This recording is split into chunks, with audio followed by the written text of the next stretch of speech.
Chronicles.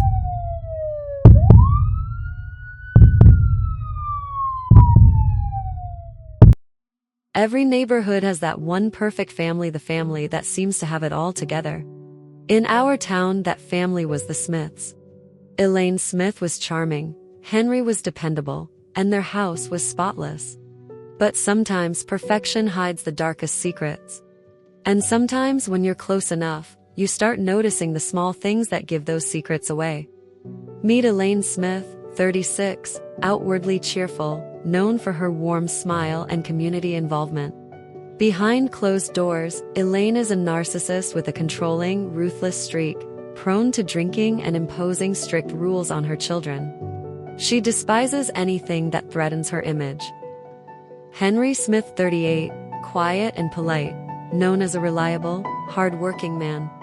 He has a brooding presence and a calculated cruelty, treating his children with apathy, almost as if they were burdens. His loyalty to Elaine is unshakable, as they are united by dark secrets. Now meet the children. Sarah, 12, the eldest, protective of her siblings, silent and compliant. Jack, 8, a sensitive, creative child who loves to draw and write stories, often punished for expressing himself. Molly, 6, shy, gentle, and often frightened. Molly tries her best to avoid any attention and clings to Sarah for protection. Charlie, 4, the youngest, innocent and curious, but doesn't fully understand the harshness of their life. The Smith children were rarely seen outside, and when they were, they moved like shadows. Each one so quiet, so composed. Sarah, the eldest, seemed to hold the weight of the world on her small shoulders, watching over her siblings with a watchful eye.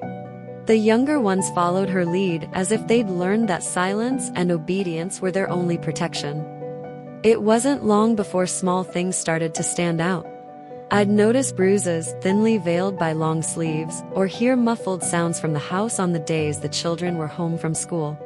And there was something in their eyes, an emptiness, a fear that seemed to haunt them.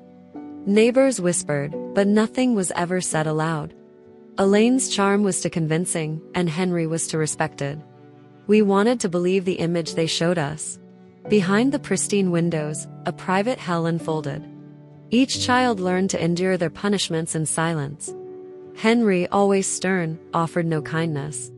Elaine's unpredictable fury meant they could be punished for the smallest infraction, a misplaced item, a momentary lapse in attention. Each punishment came with its own form of suffering, leaving scars that weren't always visible. For years, Sarah had been the quiet protector. She'd borne the brunt of her mother's anger, always shielding her siblings as best she could. But as she grew older, she began to understand that this wasn't the way things were meant to be. One night, she resolved that they would leave, no matter the risk. One evening, Elaine's anger reached a breaking point. She lashed out in a way that left the children stunned and horrified. In that moment, Sarah knew they couldn't wait any longer. If they stayed, they might not survive. In the dead of night, the children slipped through the back door. Their bare feet met the cool grass as they moved, guided by nothing but a desperate need for safety. They ran until they found refuge at a neighbor's house, where they were finally safe, but the ordeal was far from over. When the police arrived at the Smith household, Elaine and Henry's facade crumbled. Gone was the polite smile, the perfect image. They stood exposed, cornered in their own web of lies. The neighborhood gathered, unable to believe that the family they'd admired was hiding such darkness. The trial pulled back every layer of the Smiths' carefully constructed facade, exposing the horror hidden within. Each witness added another piece to the puzzle, revealing the twisted reality the children had endured. The jury watched in stunned silence as the truth of the Smiths' cruelty was laid bare. In the end, justice was served. Elaine and Henry would spend the rest of their lives behind bars. Yet the scars of their actions would linger, shaping the lives of the children who had survived them. The Smiths' house now stood empty, a hollow reminder of what had once been hidden behind its perfect facade.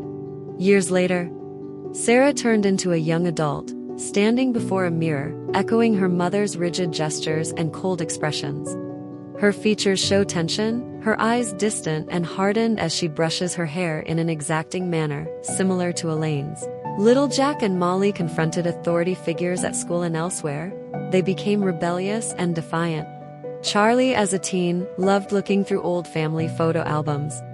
His face always a mix of confusion and sadness as he tries to connect with memories he barely remembers. They had a family reunion, and around the dinner table Sarah tried to maintain control of the conversation. Jack and Molly were obviously irritated. Their voices began to rise as they confronted the past, each sibling revealing buried grievances. The siblings tried finding their path to healing. Jack paints in a studio, pouring his emotions into his canvases. Molly, oh dear, Molly sees a therapist, and she began to open up. Charlie loves to watch a peaceful sunset. It gives him a sense of quiet acceptance. Sarah loves to be alone, and she loves the quiet side of life.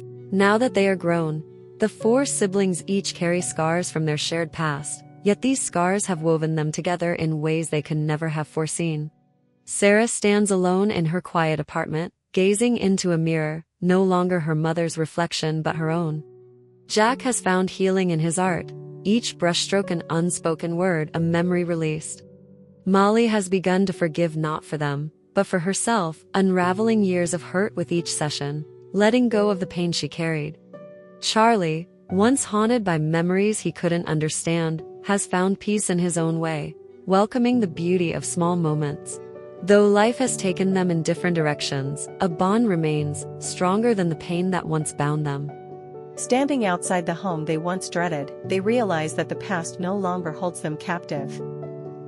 In silent agreement, they turn away, each carrying a newfound strength to shape their own path, to break the cycle. Together, they've transformed the remnants of a painful legacy into resilience. Maybe, just maybe, they will be different, forging lives that echo with kindness and compassion. No one can rewrite the past, but in the hands of the brave, even the most difficult journeys can become stories of hope, of a future unchained by yesterday. Thanks for tuning into Crime Chronicles. If you enjoyed this case and want to stay updated on more intriguing stories, don't forget to like, share, and subscribe. Your support helps us uncover even more mysteries. See you at the next case.